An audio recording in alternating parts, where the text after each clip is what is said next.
Queridos alunos e alunas, estamos atravessando um momento complexo na história da nossa humanidade, né, já que o mundo todo praticamente é envolvido com essa doença. Então, vamos pedir para que Deus dê um caminho para o homem, né, já que ele possa aí se desenvolver. Mas eu sinto que houve um afastamento do homem. O homem se afastou de Deus.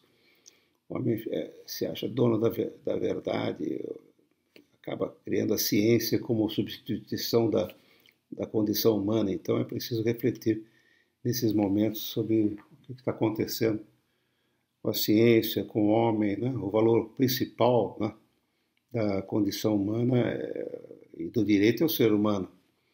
Nós sabemos que a Igreja Católica inventa o Ocidente. Roma traz um legado importantíssimo do direito, da arquitetura e das guerras.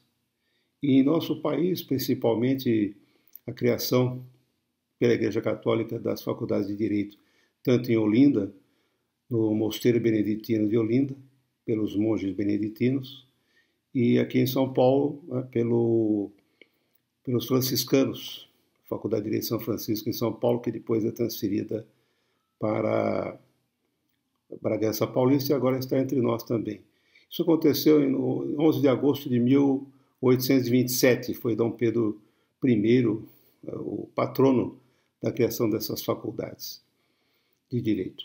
Vimos com vocês, né, que a importância da pessoa humana, já que a capacitação de formá-los de uma forma integral e valorando a pessoa humana é uma das missões, a missão principal da nossa instituição, criada em 1941 pelo Monsenhor Emílio José Salim, né, que, nascido aqui em Sousa, enriqueceu muito a instituição, foi uma das pessoas extremamente condutoras no início da nossa instituição, junto com o Monsenhor, com o Cardeal Rossi, né, que depois volta, né, para Roma, mas traz contribuições importantíssimas até na fundação, no nome Pontifícia Universidade Católica. Então, existe uma história muito próxima, muito importante do direito canônico ligado à própria questão do direito. Não existiria o direito sem o direito canônico. Então, o direito canônico funda propriamente o direito, já que Roma inventa o Ocidente, Roma cria, através das normas iniciais canônicas, toda essa estrutura que nós temos hoje. Há um livro interessante do Monsenhor Salim, chamado Ciência e Religião, que ele aborda essas questões da nossa instituição. Eu lembro que no lema da nossa faculdade está lá escrito fé ilumina a ciência, né? Fide et splendid et scientia, em oposição ao modelo positivista de Augusto Comte, como nós já havíamos comentado com vocês em aula. Bem, toda essa questão da sociedade moderna, né, altamente secularizada, uma sociedade em que os valores humanos dominam sob a visão dos valores de Deus, né, notamos que há uma separação, né, quase um afastamento do homem de Deus. E sabemos que quando, como dizia o Dostoiévski, quando o homem manda, quem manda é a parte maligna que está aí na sociedade, né? Não é, quando o homem manda, é o demônio que manda, né? Essa que é a questão, porque a parte ruim do homem, né, a parte negativa que acaba assumindo o poder. Então, de certa maneira, o direito peculiar, né, já que o fim do homem, qual que é a finalidade do homem? Deus cria o mundo para o homem não reconhece isso. E o sentido da vida é buscar Deus, né? Essa é a questão, né, a promoção da ordem temporal, dos valores necessários para atingir a felicidade, como nós já abordamos com vocês no texto inicial, né, de Santo Tomás de Aquino, sobre atingir a felicidade, o bem e o mal, as paixões humanas, como já comentamos com vocês, né? Essa questão das paixões, dos sentimentos, o bem e o mal, alegria, tristeza, audácia, esperança, ciúmes, inveja, todas as paixões humanas escritas no Tratado das Paixões por Santo Tomás de Aquino, como já comentamos com vocês. Então, para atingir a felicidade natural, o homem necessita se faz necessário essa convivência social também, né? A dupla finalidade do homem, tanto espiritual como também temporal, né? A visão temporal e, como já comentamos, é espiritual, né? Felicidade eterna, já que o sentido da vida então seria, como diz bem o Concílio de Trento, né? Conhecer, amar e servir a Deus nesta vida para depois gozá-lo na eternidade. É uma resposta pascal para o niilismo, né? Essa visão do nada, né? Que emprega na nossa cultura hoje, dos valores totalmente. Há uma visão turva, né? Como eu já comentei com vocês, é uma sensação de uma certa neblina, uma desorientação. Não seria a Weltnacht do Heidegger, como eu comentei com vocês, A Noite no Mundo, né? Welt, mundo, Nacht, noite, noite no mundo, lá de Tottenberg, na região de Baden-Württemberg, quando o Heidegger escreve sobre essa questão do ser no mundo, né? O homem é ser no mundo, ser para a morte, né? Uma visão extremamente nihilista. Então estamos impregnados da visão nihilista, né? Freud nihilista, Derrida nihilista, Foucault, e dá-lhe Foucault, dá-lhe Freud, né? Explicando a religião como ilusão. Para que religião, né? Besteira, isso é uma ilusão. Marx, religião é o ópio do povo. Coloca questões, então, do niilismo, né? Nada. Como eu já comentei com vocês, esse termo niilismo foi criado, Nietzsche toma de Jacob, né, aquele filósofo alemão, em 1799, toma esse termo de nihil, nada, né? Quer dizer, uma sensação de niilismo, de vazio.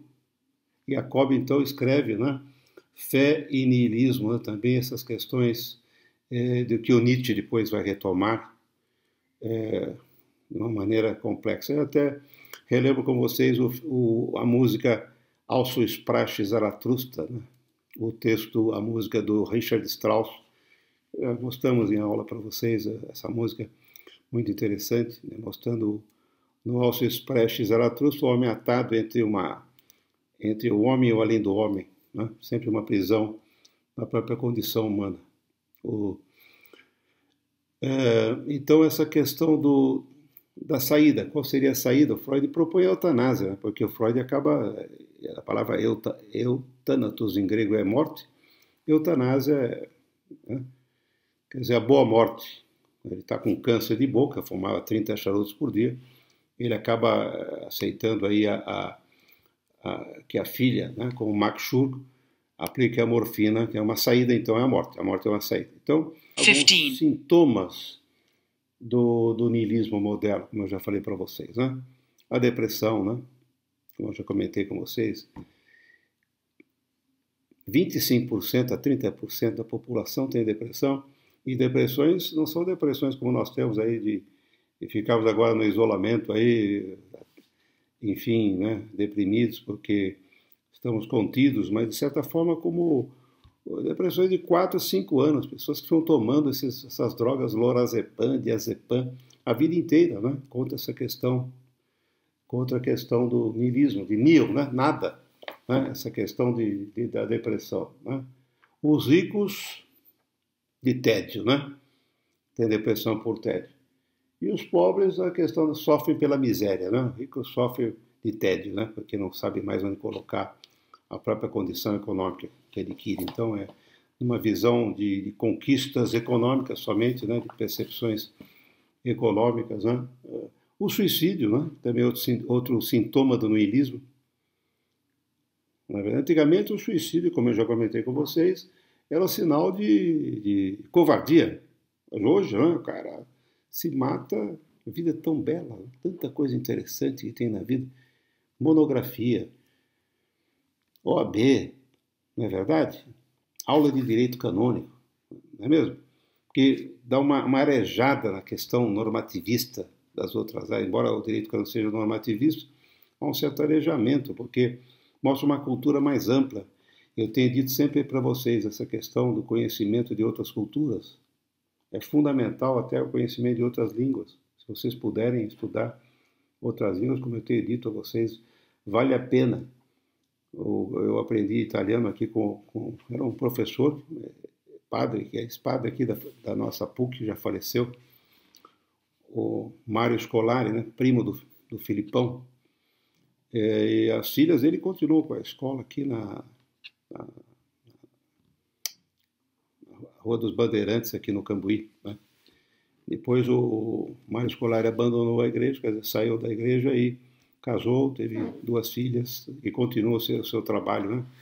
E o Mário Scolari sempre dizia, vamos começar com a língua primeiro, com a cultura da Itália, né? Então, cultura dos povos, conhecer outros povos, ter uma percepção, né? Não, quer dizer, o suicídio, a depressão às vezes leva ao suicídio, porque a pessoa não vê saída, né?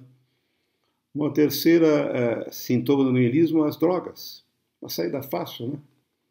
A maioria dos consumidores são de classe média, enquanto que os pobres geralmente são usuários, mas tem aí agora o crack por R$5, R$2, R$1. Então as drogas estão aí, né? Uma saída, uma evasão, uma certa saída fácil, né?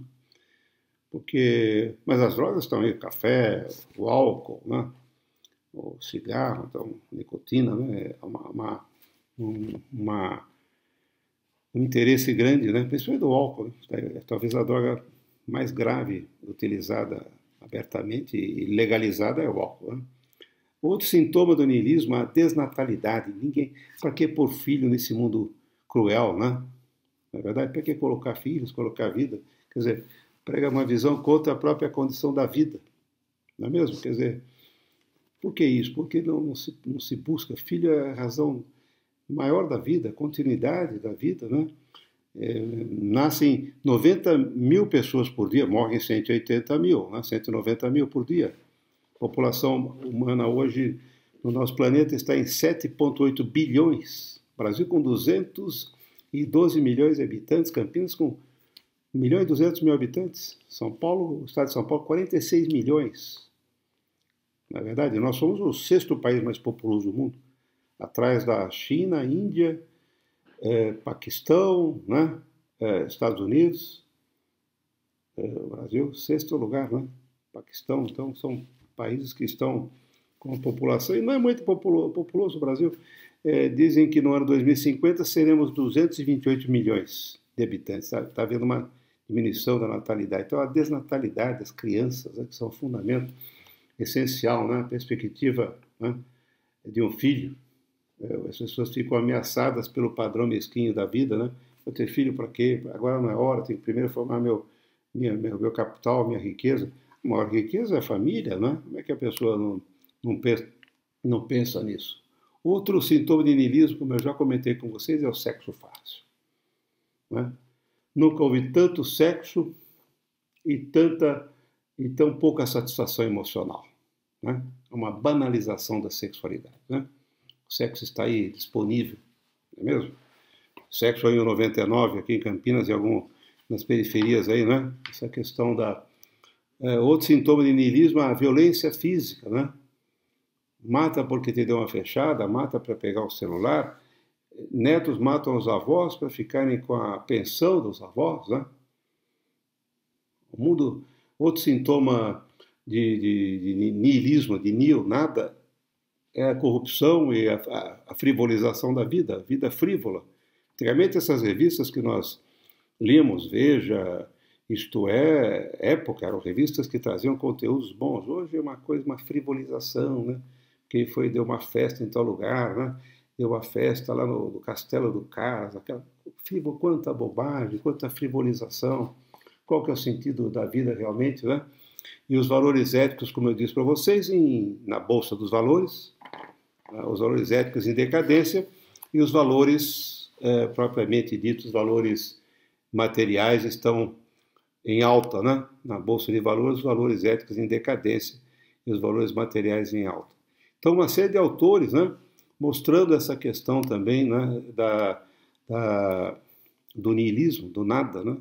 Como o próprio Freud propõe para o seu aluno Max Schur, que aplica as injeções de morfina, no sentido de que a vida não tem valor, né? Ele tem uma prótese, várias próteses, né, pelo câncer de boca, né? Então, esse mundo do nada, né, do niilismo, na verdade. a questão da casualidade da vida. A vida é casual, né? A harmonia do universo é casual, não tem sentido. Será que não tem sentido? Há sentido na vida. E outra, Deus é feito para ser sentido, tem que ser vivido, é um Deus sentido, não é um Deus da tradição, da cultura. É preciso que o homem sinta essa importância, né? Já que o mundo foi feito por Deus para o ser humano, e o ser humano não reconhece. Eu mostrei para vocês aquele quadro do Miguel Ângelo Buonarroti, lá na Capela Sistina, a criação, é mesmo que mostra Deus criando o homem, Adão. Então lembre da arte, né? Direito é uma arte também, né? O direito é a arte de se utilizar de vários conhecimentos. É uma arte, uma tecné. Os gregos falavam bem essa questão.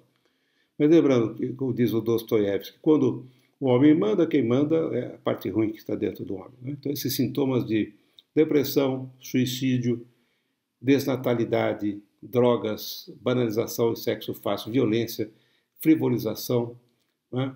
E social, são sintomas de depreciação e desamor à vida, quando a vida tem que ser valorada. Há um texto do Alberto Camus, o mito de Sísifo, que eu comentei já com vocês, o mito de Sísifo, em que Sísifo coloca a pedra, leva a pedra até a alta montanha, depois a pedra desce, ele vai buscar novamente e passa a vida toda nesse trabalho sem refletir. Aliás, nós não refletimos mais, não há uma ideia de reflexão. Então eu pediria que vocês fizessem uma reflexão sobre esses sintomas que eu disse para vocês do niilismo, que eu já encaminhei no site para vocês, no Canvas. Eu vou reforçar no Avas também esse termo para vocês fazerem um trabalho de pesquisa para essa semana próxima aí sobre o niilismo e as questões de qual seria a saída, né? Qual seria a saída para nós, né? Claro que a resposta que se propõe é uma resposta do Concílio de Trento, né? Quando conhecer, amar, servir a Deus nessa vida para depois gozá-lo na eternidade. Isso no mundo moderno secularizado acaba não tendo sentido. E a resposta, olha que resposta pascal para o niilismo. A saída seria então a vida eterna, né? O homem foi feito por Deus para desfrutar essa questão toda da própria vida. Então, eu pediria que vocês refletissem sobre essa questão do sentido da vida. Até nessa época de Quaresma é interessante que vocês façam uma reflexão sobre essa temática e depois encaminhem no escaninho do AVA, tá bem? Bom, nesse primeiro contato, vamos piano, né, devagar. Lembrem que é necessário uma reflexão, né? Nós não somos melhores, nós somos católicos, mas não somos melhores, é preciso respeitar a percepção dos outros também, né? Ter uma vivência da sociedade, estamos instalados numa questão social grave agora, com a doença biológica afetando tantas pessoas sofrendo no mundo, né? Mas é necessário que reflitamos sobre essas questões e que nós possamos perceber, né, a importância da condição humana, né? E a percepção também da arte, direito como uma tentativa de resgate, né? E que o sentido da vida, o valor valorante maior é Deus, e Deus é como a fonte, né? A fonte do direito é a lei, mas a fonte do direito é o ser humano também, não é verdade? Quando pensamos em questões de sentido da vida, o valor valorante maior, você mata a fonte de água que brota e dá nascente para o rio seca. Da mesma forma, o homem tem matado essa fonte de vida que é Deus, né? Ele fica se achando o próprio Deus. E quando ele se acha Deus, ele é expulso da condição, ele é expulso do paraíso, né? E ao ser expulso do paraíso, ele perde a sua condição, ele perde a sua própria condição humana, ele se desumaniza, né? A vida também foi feita para ser vivida e não para ser entendida, né? Nós queremos respostas para tudo na vida, né? Quando ela deveria ser saboreada, vivida, não é mesmo? E usamos também muitas vezes mais o litro de vinagre do que a gota de mel. Eu me lembro uma vez uma pessoa me perguntou sobre um assunto e eu fiz uma resposta que não foi muito agradável. Cheguei em casa e fiquei preocupado com essa resposta que eu dei. Assim como eu também me preocupo com vocês, né? São Francisco de Sales dizia: nós usamos mais 1 litro de vinagre do que uma gota de mel. E às vezes uma gota de mel resolve as questões, né? Então o sentido da vida é a questão que eu faço para vocês pesquisarem, não é mesmo? Já que fazemos com a nossa vida. Reflitam nesse momento sobre isso e a semana que vem voltaremos a comentar, tá bem? Bom final aí de trabalho para vocês. Felicidades.